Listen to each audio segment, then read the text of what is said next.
Have you ever ordered something off the deep web only to have it lead you into a terrifying situation? My name is Ethan. When I was younger, I used to dabble in drugs, but eventually, I got bored of it all. It seemed pointless. So I decided to turn my life around. I had a friend named Christine.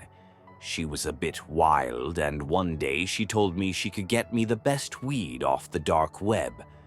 I didn't know much about the deep web, but I figured I'd give it a try.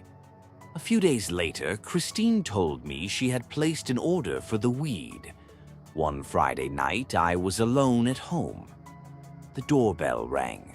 I looked out the window and saw a man in a black hoodie and sunglasses standing at my doorstep, holding a package. I hesitated but decided to ignore it. I called Christine to confirm when the order was arriving, and she told me it'd be in about a week. Then I heard the voice. "Ethan, I've got your package. Open the door."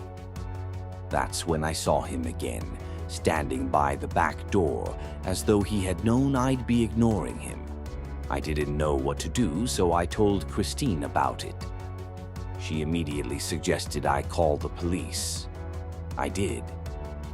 Within 10 minutes, the cops arrived and inspected the package.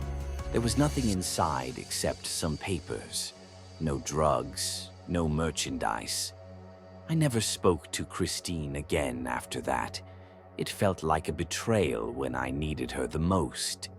Even now, whenever I think about the deep web, I get a chill.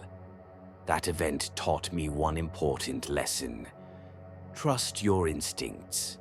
The deep web isn't a place to mess with. There's a certain kind of unease that creeps over you when you notice someone watching from a distance, as if they know things about you that they shouldn't. But what if that feeling never went away? My name is Lily, and I have a 4-year-old daughter named Emily. One Christmas, we decided to visit the mall for a Santa photo session. As Emily excitedly sat on Santa's lap, I felt something off about the situation. Santa's eyes were too intense, and his smile didn't seem genuine. Something about him was wrong, but I couldn't quite place it. After we finished shopping, we sat down in the food court to eat. To my surprise, the same Santa appeared, walking straight toward us. He leaned over and said, "Hey, Emily, I'll be bringing you lots of presents this year." Emily beamed, but I felt a pit in my stomach. I quickly gathered Emily and left. The next day, I noticed a strange car parked outside our house. At first, I thought nothing of it, but as the hours passed, I saw the same Santa figure sitting in the car, watching us. I was horrified. I immediately called the police. The police investigated and found that the man in the Santa costume had a disturbing history. We never saw him again, but every holiday season, I still get a nervous feeling when I see a mall Santa. Have you ever heard strange noises while home alone? What if those sounds weren't just your imagination? My name is Daniel, and when I was 10 years old, I was left home alone for the first time. My parents went out for the evening, and I was excited to have the house to myself.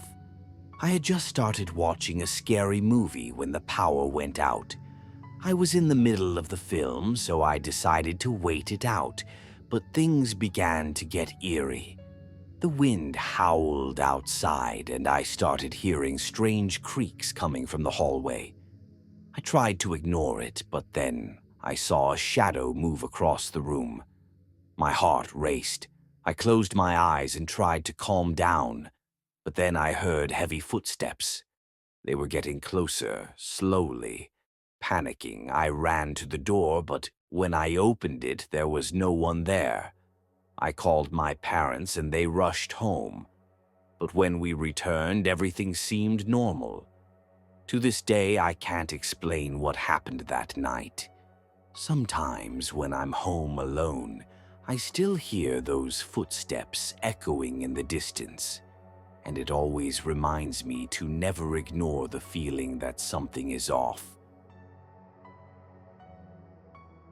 Ever been out in the woods, thinking you're safe, only to realize you're being followed by something or someone?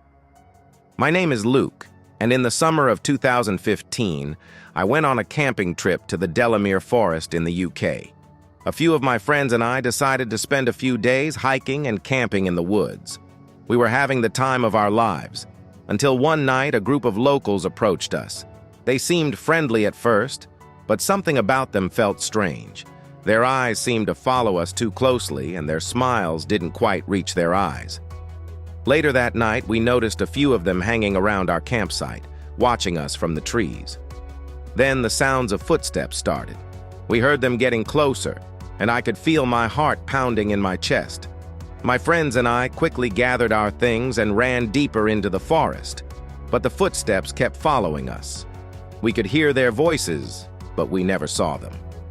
The next morning, the police came to check out our campsite. The entire area was destroyed, but the group of locals had vanished without a trace. We left the forest as soon as we could, but even now, I can't shake the feeling that we were being hunted.